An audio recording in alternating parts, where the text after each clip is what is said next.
الحمد لله رب العالمين والصلاة والسلام على سيدنا ومولانا محمد خاتم النبيين وعلى آله وأصحابه أجمعين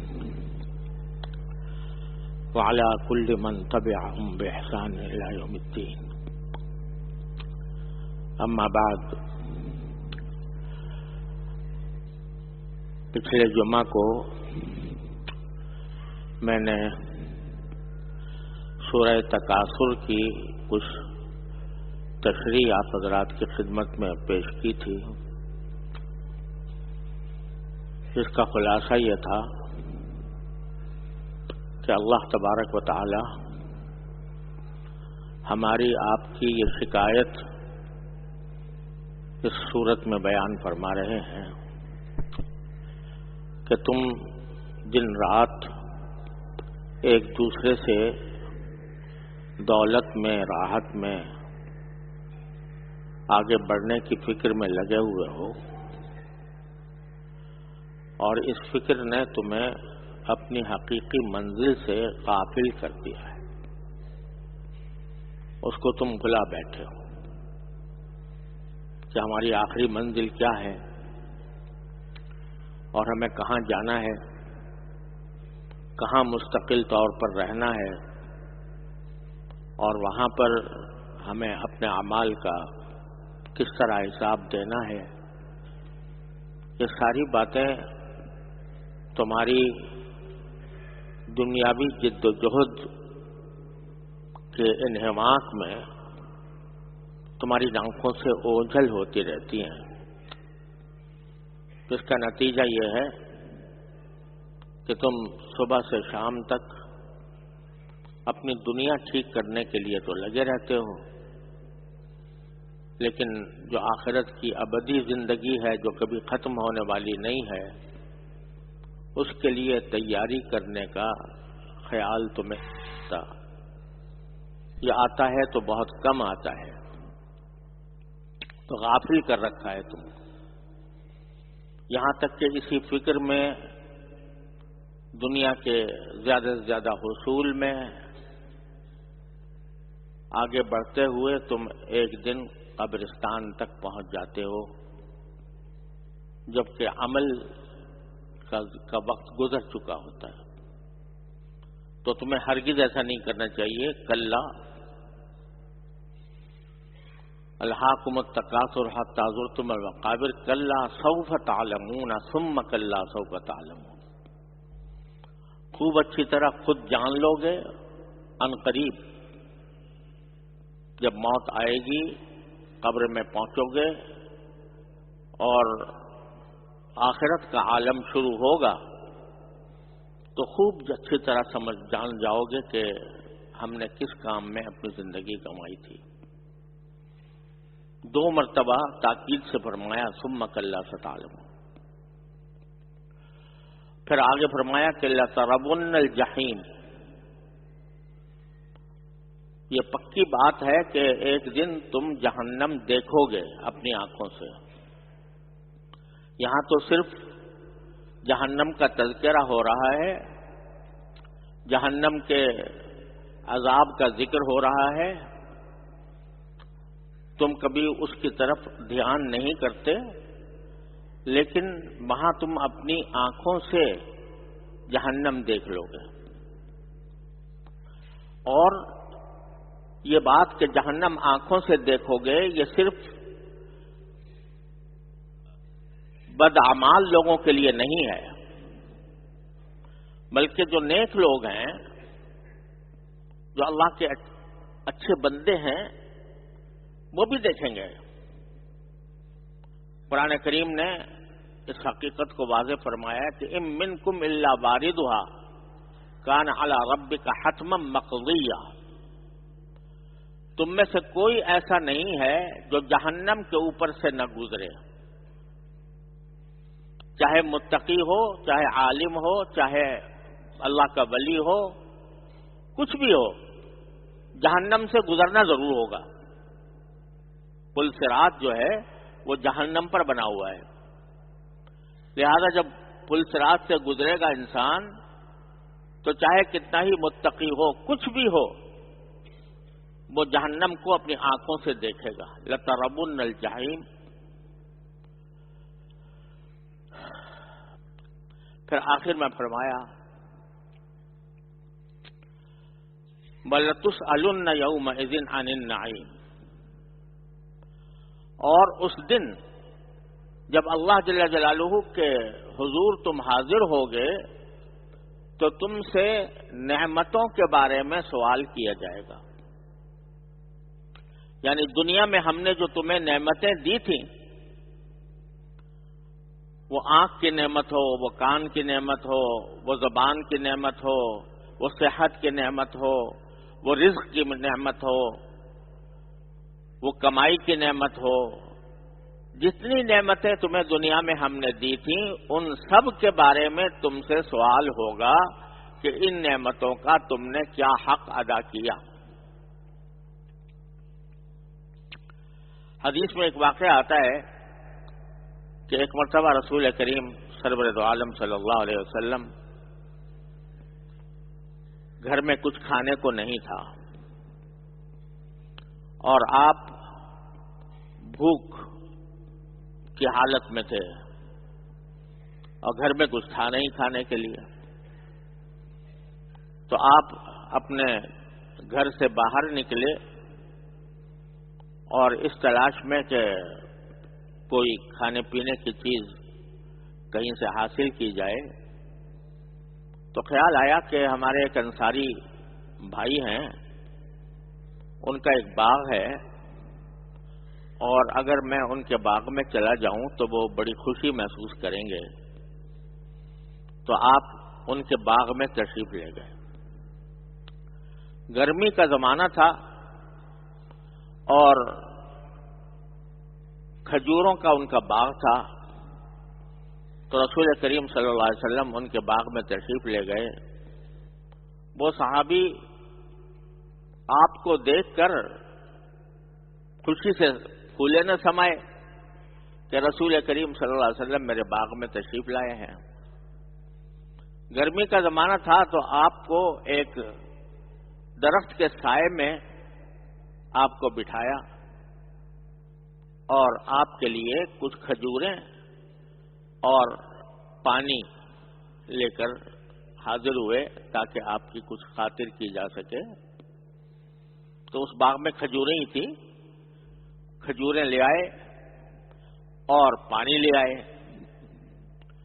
رسول کریم صلی اللہ علیہ وسلم نے وہ کھجوریں تناول فرمائیں، پانی پیا. اس کے بعد حاضرین سے فرمایا کہ یہ جو قرآن کریم میں فرمایا گیا ہے کہ تم سے نعمتوں کے بارے میں سوال ہوگا، تو یہ جو میں اس وقت کھجور کھا رہا ہوں یا پانی پی رہا ہوں یا درخت کے سائے میں بیٹھا ہوں، یہ بھی اللہ تبارک و تعالیٰ کی نعمتیں ہیں. ان کے بارے میں بھی سوال ہوگا کہ ان نعمتوں کا تم نے کیا حق ادا کیا. تو اس سے یہ بتا دیا کہ نعیم جو قرآن کریم نے فرمایا کہ نعمتوں کے بارے میں سوال ہوگا، اس میں چھوٹی بڑی ہر قسم کی نعمت اس میں شامل ہے.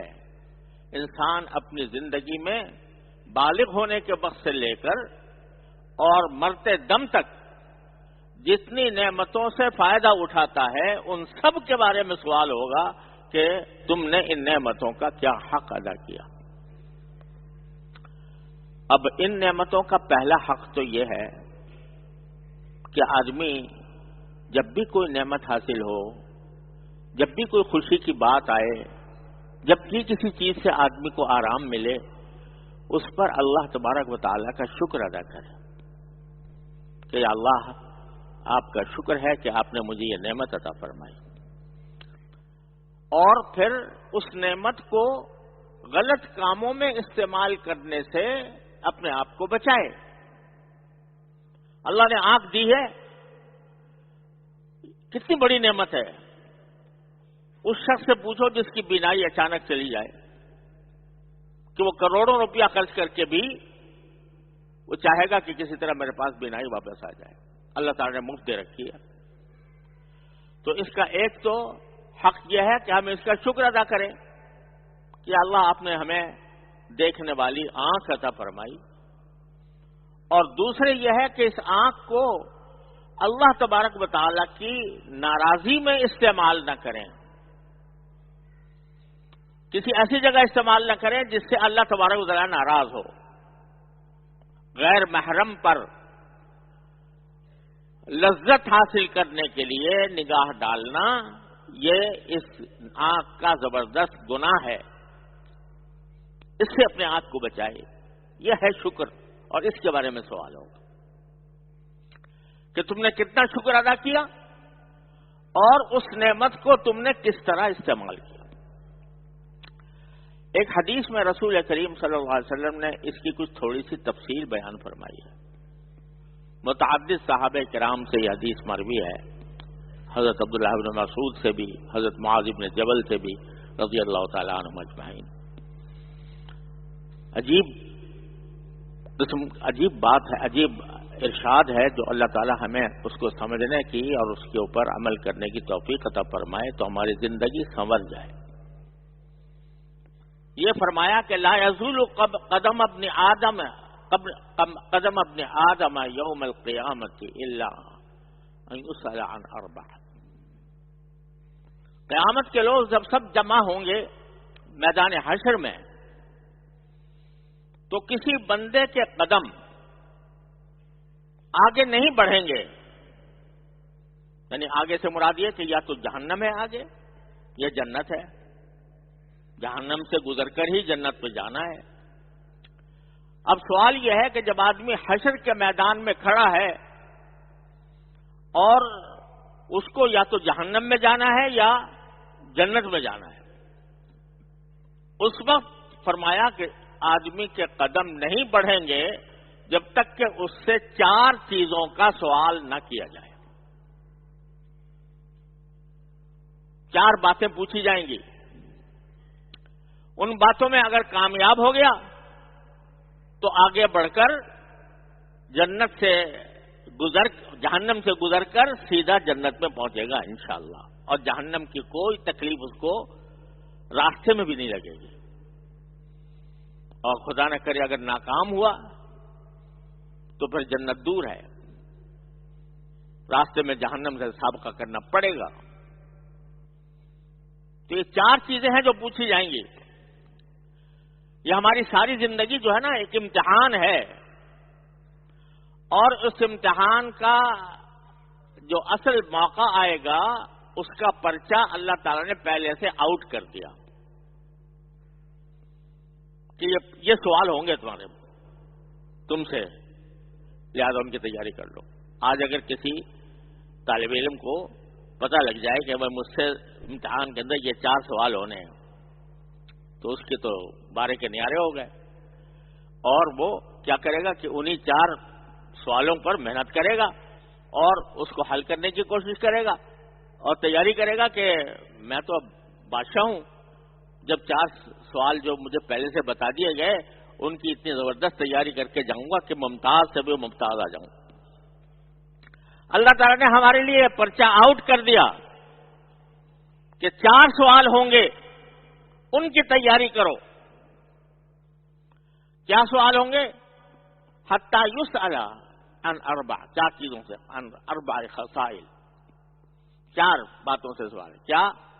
عن عمرہ فیما افناہ، پہلا سوال کہ تمہیں ہم نے عمر دی تھی، زندگی دی تھی، اور زندگی میں بھی اچھی خاصی لمبی عمر دی تھی۔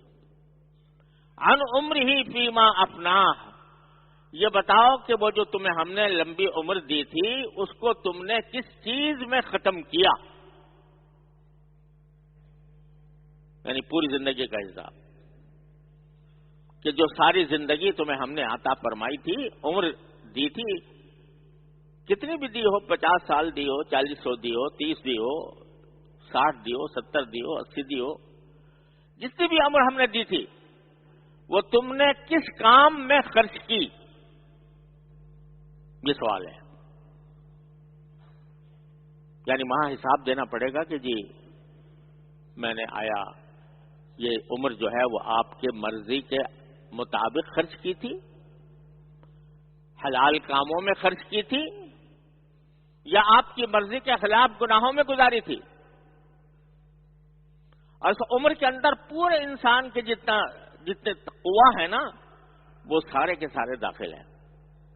آنکھ دی تھی، اس کا صحیح استعمال کیا تھا یہ نہیں؟ کان دیے تھے، ان کا صحیح استعمال کیا تھا یہ نہیں؟ زبان دی تھی، اس کا صحیح استعمال کیا تھا یہ نہیں؟ ان عمرہ فیما افنا۔ تو پہلا سوال یہ ہے، اور مقصد اس کا یہ ہے، اس سوال کو پہلے سے بتا دینے کا مقصد یہ ہے کہ اس سوال کا جواب ابھی سے تیار کرو۔ یعنی یہ عمر جو ہے نا، یہ اللہ تبارک و تعالیٰ کی دی ہوئی اتنی بڑی نعمت ہے کہ اگر انسان چاہے تو اس عمر کے لمحات کو اپنے لیے آخرت کا ذخیرہ بنا لے۔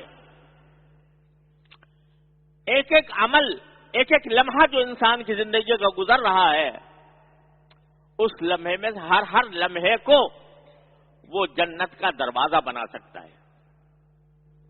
ایک مرتبہ تم نے اپنے عمر کے اندر عمر گزارتے ہوئے وقت خالی گزر رہا ہے، تم نے سبحان اللہ کہہ دیا، سبحان اللہ وبحمدہ، سبحان اللہ العظیم کہہ دیا، سبحان اللہ والحمدللہ ولا الہ الا اللہ واللہ اکبر کہہ دیا۔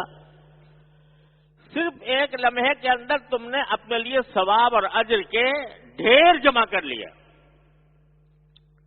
نماز پڑھ لی، کسی دکھی انسان کے دکھ کو دور کر دیا، کسی مریض کی عیادت کر لی، کسی آدمی کو جو اس کا کوئی عزیز جس کا انتقال ہو گیا ہو اس کو تسلی دے دی۔ یہ سارے اعمال ایسے ہیں کہ جو تمہارے لیے جنت کا پروانہ بن سکتے ہیں، اور اگر انہی اوقات کو تم نے ضائع کر دیا اعوذ باللہ گناہوں کے کاموں میں، بد نظری میں، لوگوں کے ساتھ لڑائی جھگڑے میں، لوگوں کی غیبتیں کرنے میں، لوگوں کے اوپر تہمتیں لگانے میں، اس میں صرف کر دیا تو یہ عمر بیکار گئی۔ صرف بیکار ہی نہیں گئی، یہ تمہارے لیے جہنم کا پروانہ لے کے آئی۔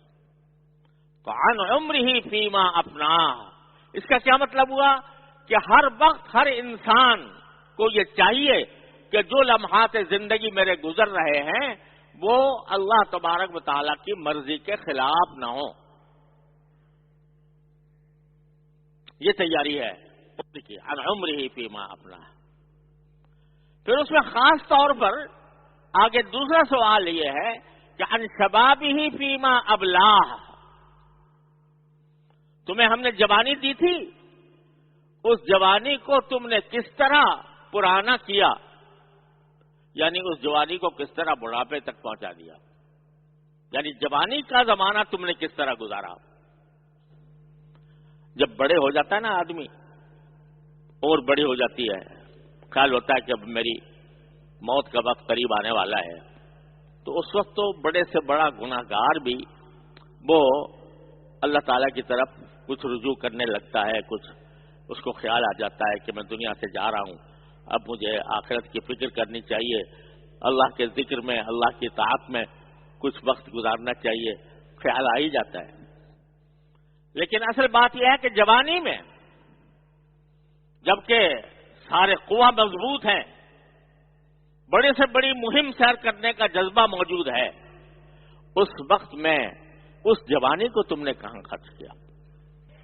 جوانی میں اگر انسان اللہ تبارک و تعالیٰ کے احکام کا پابند بنے اور اپنی جوانی کو اللہ تعالیٰ کی عبادت میں، اس کے دیے ہوئے فرائض میں، اس کے دی ہوئی حسنات میں انسان خرچ کرتا ہے، تو پھر وہ کیسا بن جاتا ہے کہ فرمایا پانچ آدمی حشر کے میدان میں جہاں گرمی کی وجہ سے لوگوں کے پسینے بہ رہے ہوں گے، اس وقت میں یہ پانچ آدمی اللہ کے عرش کے سائے میں ہوں گے۔ وہ کون ہیں؟ ان میں سے ایک فرمایا شاب نشأ فی عبادت اللہ، وہ نوجوان جو اللہ کی عبادت میں پروان چڑھا، یعنی جوانی ہی سے اس کا رخ اللہ تعالی کی طرف ہو گیا۔ یہ مطلب نہیں ہے کہ جوانی کے اندر جو کچھ دلچسپی کے مشغلے ہوتے ہیں ان کو چھوڑ دے انسان، یہ مطالبہ نہیں ہے کہ مثلا جوانی کے اندر آدمی کو جذبہ ہوتا ہے کچھ تھوڑا بہت کھیل کود کا بھی، جائز حدود میں، کوئی منع نہیں ہے۔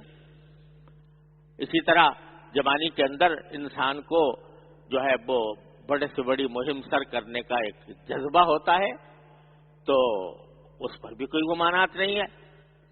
لیکن جن چیزوں پر اللہ تعالیٰ نے حد عائد کر دی کہ تمہاری نظر یہاں سے آگے نہیں بڑھنی چاہیے، تمہاری زبان اس حد پر جا کر رک جانی چاہیے، ان حدود کی پابندی کر لیں اور اللہ تبارک و تعالیٰ کی عبادت میں اپنے آپ کو پروان چڑھائے۔